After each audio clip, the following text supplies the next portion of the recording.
Приветствую, Михаил Владимирович. Рад вас приветствовать. Экономика республики активно развивается, в том числе при поддержке Российской Федерации.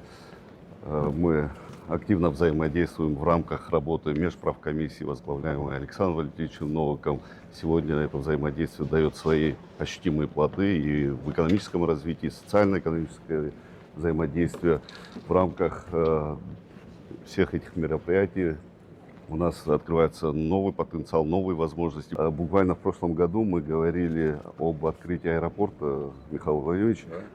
Дела и слова у нас не расходятся благодаря, в том числе, российских инвестиций. Аэропорт запущен, да, уже более 120 тысяч человек, значит, перевезено в рамках. Большое событие было, я вас хочу с этим поздравить. Всех коллег, кто трудился.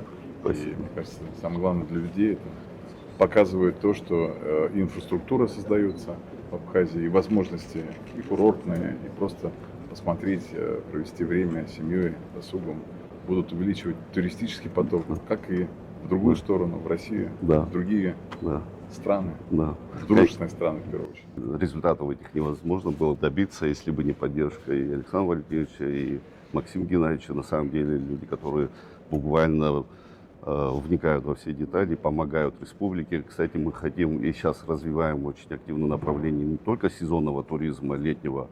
Сегодня у нас презентуется объект, курорт горнолыжного.